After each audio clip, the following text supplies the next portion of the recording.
the drought country, entire towns go dry, except for one single well. Life revolves around that well. Water. Water is doled out, counted by the bucket. As though it were milk or food, water becomes a commodity. It takes on new value. People claim it, haul it, treasure it. There is a new delivery man in these towns, the water carrier. He goes from door to door, distributing the water.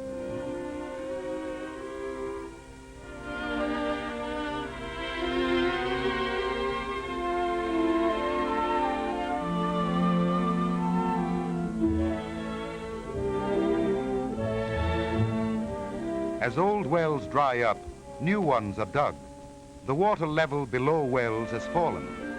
Like a miner whose yield decreases on the surface, the farmer goes deeper and deeper in a search for water. Well digging is costly for the farmer. It takes time, tools, labor. There is no simple cure for drought. The answer is not in conquering nature. Nature helps only those who help themselves. Patiently, eternally, man starts over and over again. Water is there, only deeper down, harder to reach.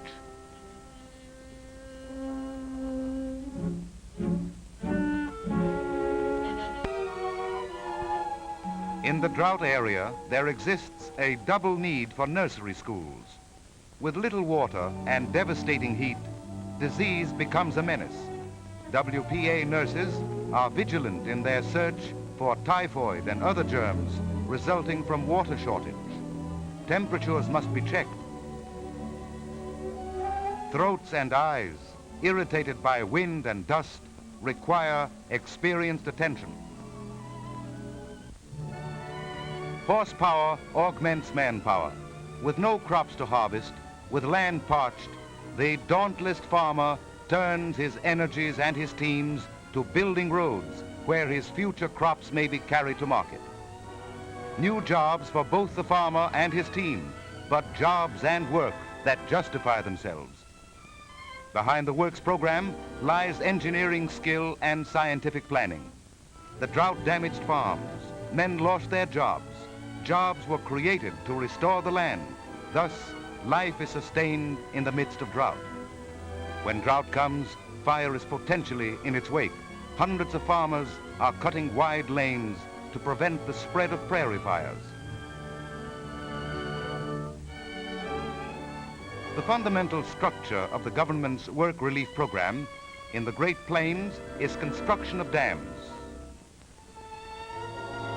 Rain will fall, and when it falls, it must be saved.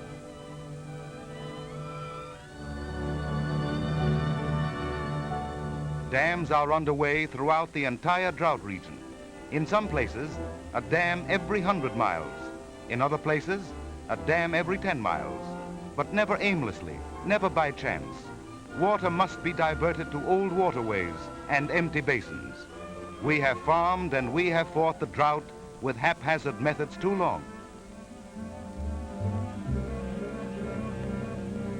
And so this partial solution, little dams wherever there is a little water to be caught. Taken as a whole, these engineering and agricultural undertakings are almost incredible in their scope. Two concepts underlie the entire program. Give men the opportunity to work and let the results of their labor have permanent value.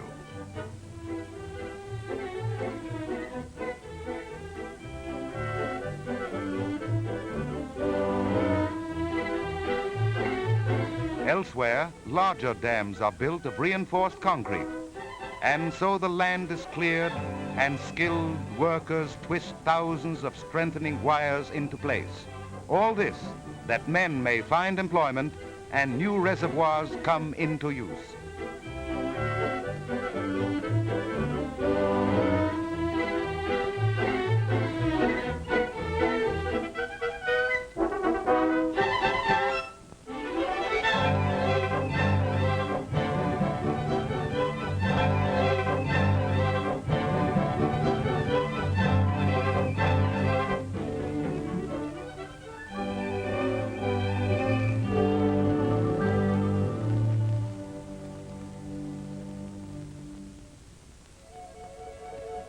At Fort Peck, Montana, the Army engineers, supplemented by a corps of relief workers, are constructing the biggest earth dam in the world. This single project has become a bulwark against the dual enemy, flood and drought.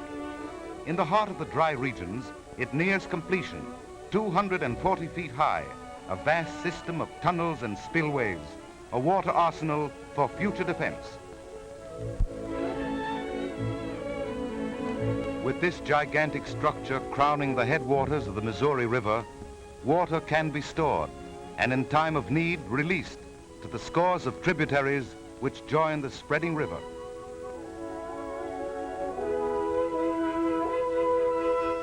Under the spur of necessity, the water conservation program has been accelerated.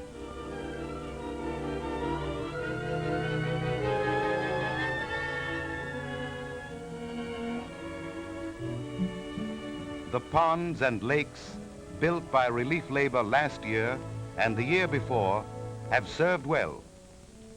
Water is a prime necessity without which the West and the nation cannot prosper.